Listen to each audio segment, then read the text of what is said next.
नमस्कार दोस्तों, स्वागत है आप सभी लोगों का स्टडी ग्लोस पर। आज हम लोग एक स्पेसिफिक टॉपिक पर बात करने वाले हैं और इस व्यक्ति पर हम लोग बात नहीं करेंगे। इस व्यक्ति ने 1 महीने पहले दुबई से आया है, जिस तरीके से यहाँ पे उत्पात मचाया है। कहते हैं कि दिया बुझने से पहले फड़फड़ाता है, वही ये दिया है जो कि अभी बुझने वाला है और अभी जो है काफी फड़फड़ा रहा है। ठीक है, इससे भी बेहतरीन हमारे पास में एक चीज है और वो है ये ट्रैक्टर। बुलेट प्रूफ ये ट्रैक्टर है जो कि 1990 के अंदर पंजाब के डीजीपी रहे केपीएस गिल के दिमाग की उपज है। काफी बेहतरीन है और इतना बेहतरीन है कि आज भी इसको भारत पाकिस्तान की सीमा पर रखवाली के लिए, वहां पर खेती करने के लिए आज भी इसका उपयोग होता है। और यहां तक कि अब जो खालिस्तानी मांग कर रहे हैं उनको भी अब सफाई करने के लिए ट्रैक्टर जो है पंजाब के अंदर एंटर हो चुका है। जानेंगे हम लोग इस लेक्चर के अंदर कि इस ट्रैक्टर की क्या विशेषताएं हैं, इस ट्रैक्टर को किस कंपनी ने बनाया है और वाकई में क्या आज ये ट्रैक्टर इतना कारगर साबित हो सकता है। ठीक है, तो 33 साल पहले इस ट्रैक्टर का यूज किया गया था और आज वापस इसका यूज किया जा रहा है। सिद्धांत सर ने एनसीईआरटी हिस्ट्री का कोर्स आप लोगों के लिए बड़ा बेहतरीन डिजाइन किया है। You must be enrol. और जब भी आप लोग ये कोर्स लेते हैं तो आप लोगों को बाइलैंग्वेज क्लासेस इसके अंदर मिलती हैं। मोस्ट एक्सपीरियंस फैकल्टी आप लोगों को पढ़ाती है, पर्सनल गाइडेंस आप लोगों को मिलता है, टेस्ट सीरीज आप लोगों के लिए होती है, पीडीएफ फॉर्मेट के अंदर आप लोगों को नोट्स जो है अवेलेबल होते हैं, डाउट सेशन जो कि काफी महत्वपूर्ण होता है। आप लोगों को जब भी कोर्स लेना है तो कोड का यूज करना है एनसीईआरटी, इससे आप लोगों को 25% डिस्काउंट जो है वो अवेलेबल हो जाएगा।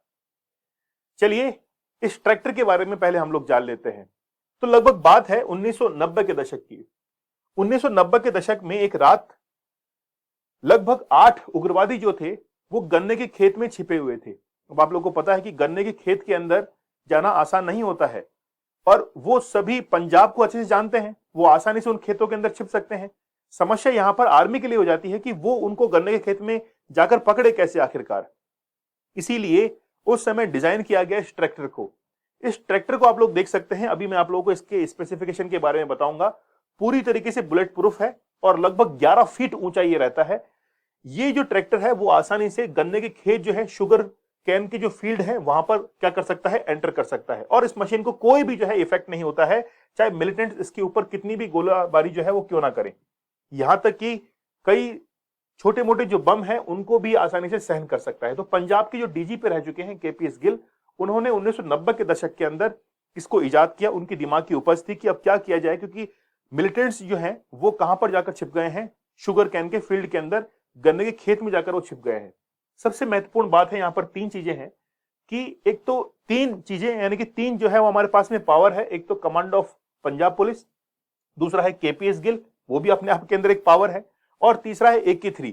मतलब कंपैरिजन जो है वो इसका AK3 के साथ में किया जा रहा है।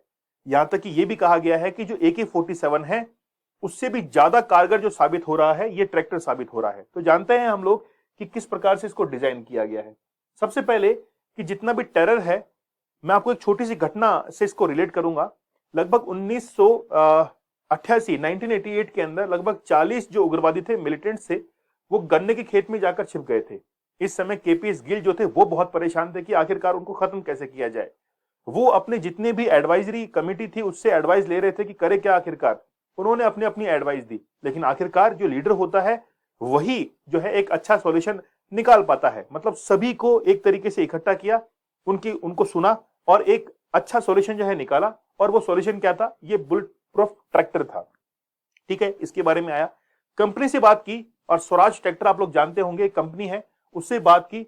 उससे बात करके लगभग इन्होंने जो है 75 ट्रैक्टर यानी कि 75 ट्रैक्टर जो है तैयार करवाए और 4 करोड़ रुपए की लागत उसमें लगी।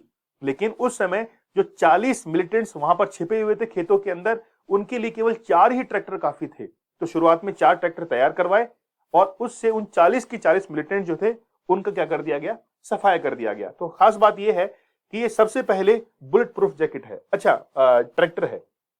देखिए ये जो आप लोग देख रहे हैं अमृतपाल सिंह, ये जनरल भिंडरवाला के नक्शे कदम पर ही चल रहा है। जनरल भिंडरवाला ने जिस तरीके से पंजाब के गांव के अंदर अपने खालसा की शिक्षा जो है उसको देना शुरू किया, और इसका जो तरीका था वो बड़ा गलत था।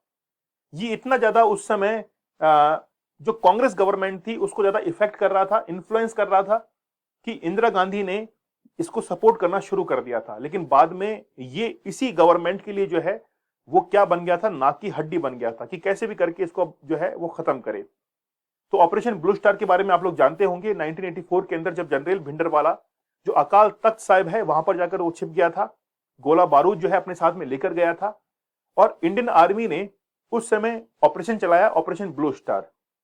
उसके तहत जनरल भिंडरवाला का पूरा सफाया किया था। लेकिन फिर भी खालिस्तानी जो थे वो अपनी मांग को और आगे बढ़ा रहे थे। इसके बाद में इंडियन आर्मी ने 1985 से लेकर 90 के दशक में 2 बार जो है ऑपरेशन ब्लैक थंडर को जारी रखा। ब्लैक थंडर 1 और ब्लैक थंडर 2 जो खालिस्तानी की मांग कर रहे थे खालिस्तान की, उनको जो है और सफाया किया गया। और उसके बाद धीरे धीरे जो है वो पूरा का पूरा खालिस्तान की मांग करने वाले लोगों का सफाया हो चुका। लेकिन इसकी जड़ें यहां पर नहीं थी। ब्रिटिश गवर्नमेंट जो कि 18वीं शताब्दी के अंदर आफ्टर 1857 रिवॉल्ट के बाद में भाषा के आधार पर वो डिवाइड करने लगे थे लोगों को।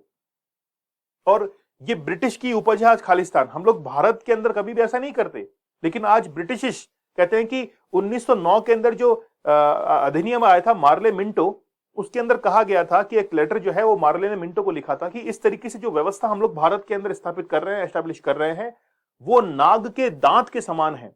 जैसे एक सांप जो होता है उसके दांत के अंदर जहर होता है, ठीक वैसे ही ये जो नाग का दांत है, मतलब ये जो जहर है, ये भारत की देन नहीं है, ये ब्रिटिश की देन है। इसकी जड़ें बहुत पुरानी थी। तो जब 1953 के अंदर भाषा के आधार पर आंध्र प्रदेश का गठन किया गया, तो वहां पर पंजाब के अंदर भी मांग उठने लगी कि हमें भी जो है भाषा के आधार पर एक नया स्टेट चाहिए, पंजाबी भाषी। ठीक है, लेकिन उस समय जो है पंजाब का निर्माण नहीं किया गया। फिर जब 1965 के अंदर पाकिस्तान और इंडिया के बीच में जो वॉर होता है, उस समय जो सिख रेजिमेंट थी उसने जबरदस्त जो है वो पार्टिसिपेट किया था उस वॉर के अंदर और जिता के लेके आए थे। उसके बाद में गवर्नमेंट इतना इन्फ्लुएंस हुई कि फिर पंजाबी भाषा के आधार पर एक पंजाब जो है नया राज्य बना दिया गया, और हिंदी भाषा के आधार पर 1966 के अंदर हरियाणा राज्य को बना दिया गया। इससे कहीं ना कहीं एक खेमा जो है वो शांत हुआ पंजाब के अंदर। लेकिन जो खालिस्तानी कह रहे थे कि नहीं, हमको तो जो है वो अलग से ही मांग चाहिए, मतलब अभी तक खालिस्तान की मांग उठने नहीं लगी थी, लेकिन धीरे धीरे इससे जो अलगाव रखने वाले लोग थे वो धीरे धीरे खालिस्तान की मांग को और पुरजोर करने लगे। और जब 1985 का जनरल भिंडरवाले का दौर आता है तो उस समय ये मांगे और भी बढ़ने लगी थी। और अब जो अमृतपाल सिंह आप लोग देख रहे हैं, ये उसी के नक्शे कदम पर चल रहा है। तो उसका जो हाल हुआ था वही हाल जो है इसका होता हुआ दिख रहा है। ठीक है, चलिए पॉइंट पर हम लोग आते हैं। ये जो ट्रैक्टर है इसके बारे में हम लोग बात कर लेते हैं कि क्या इसकी स्पेसिफिकेशंस है। देखिए, इस बुलेट प्रूफ ट्रैक्टर में 6 लोगों के बैठने की व्यवस्था है, मतलब 6 लोग जो है इसके अंदर बैठ सकते हैं। बुलेट प्रूफ ट्रैक्टर के आगे और पीछे जो है वो कैमरे लगे हैं, मतलब निगरानी रखने के लिए कैमरे, विजन देने के लिए। ट्रैक्टर को मोड़े बिना इसकी पोजीशन चेंज करके जवाबी फायर जो है हो सकती है। मतलब एक ट्रैक्टर ऐसा है जिसकी अगर चारों तरफ हम लोग हमला करना चाहें तो ये पॉसिबल है। जैसे आप लोग देखते हैं कि बड़े बड़े जैसे आप लोग देखते हैं कि तोप होती है, कैनन्स होती हैं, उनकी जो है पूरा का पूरा 360 डिग्री एक राउंड होता है। फायरिंग के लिए इसमें विशेष प्रकार के होल जो है बनाए गए, मतलब चारों तरफ जो है होल बनाए गए जहां से फायरिंग हो सकती है। जरूरत पड़ने पर छत को खोलकर भी फायरिंग की जा सकती है, मतलब जब रूफ है, छत जो है इसको खोलकर भी फायरिंग यहां से हो सकती है। मान लीजिए बहुत तेज गति से फायर करना है तो चारों तरफ जो है इनकी इसके अंदर में चारों तरफ जो है वो आर्मी के मैन वहां पे खड़े हो जाते हैं और फायरिंग जो है वो कर सकते हैं। बारूदी सुरंग के फंटे पर भी बुलेट प्रूफ ट्रैक्टर को कुछ भी नहीं हो सकता है, मतलब यहां तक कि बारूदी सुरंग जो है वो फट जाए तो भी इस ट्रैक्टर को कुछ भी नहीं होगा। कीचड़ हो, रेगिस्तान हो, जंगल हो, खड्डे हो, उबड़ खाबड़ कैसे भी रास्ते हो, वहां पर जो है आसानी से जा सकता है। ये जो पिक्चर आप लोग यहां पर देख रहे हैं, इसमें आप लोग पीछे खेत देख रहे हैं, मतलब भारत और पाकिस्तान की सीमा पर जो खेत है वहां पर खेती करने के अंदर भी ये जो ट्रैक्टर है वो काम में आ रहा है। तो यहाँ पे आप लोग देख सकते हैं कि किस प्रकार जो है खेत से ये बाहर निकल रहा है। तो वहां पर किसान जो है वो बुलेट प्रूफ इस ट्रैक्टर के अंदर बैठकर खेती भी कर सकता है। ठीक है, और जरूरत पड़ने पर ये काम भी आएगा।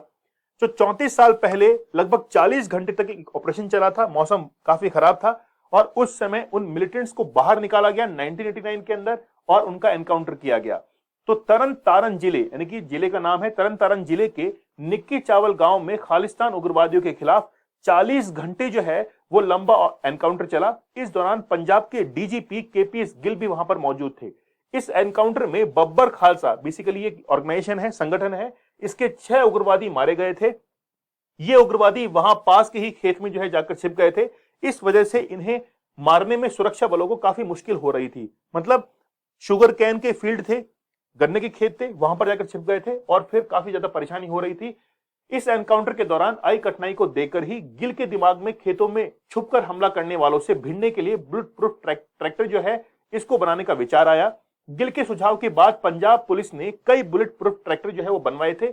इससे पहले सुरक्षा एजेंसियों ने इस तरह के वाहनों का इस्तेमाल जो है कभी भी नहीं किया था। मतलब पहली बार जो है सिक्योरिटी एजेंसीज इस चीज का इस्तेमाल कर रही थी कि मतलब वो बिलीव नहीं कर पा रहे थे कि ट्रैक्टर भी वो काम कर सकता है। इस बुलेट प्रूफ ट्रैक्टर के आने के बाद 15 फीट ऊंचे गन्ने के खेत में छिपे खालिस्तानी उग्रवादियों का खात्मा जो है करने में मदद मिली। अब इसी ट्रैक्टर का इस्तेमाल जरूरत पड़ने पर जम्मू कश्मीर और दूसरी जगहों पर करते हैं।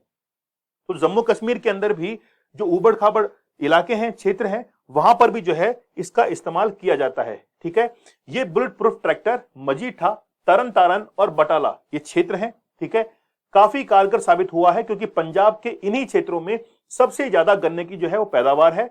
ऐसे में यहां मुठभेड़ होने पर उग्रवादी इन गन्ने के खेत में छिपकर जो है छिप जाया करते हैं। यही वजह था कि इन बुलेट प्रूफ ट्रैक्टर को सबसे पहले इन्हीं 3 जिलों में लॉन्च किया गया। उसके बाद पूरे पंजाब में इसका इस्तेमाल होने लगा। AK-47 होने के बाद भी सुरक्षा कर्मियों को उग्रवादियों के साथ मुठभेड़ में काफी जो है कठिनाई का सामना करना पड़ता था, लेकिन बुलेट प्रूफ ट्रैक्टर आने के बाद उग्रवादियों के खिलाफ आसानी से जो है ऑपरेशन होने लगे।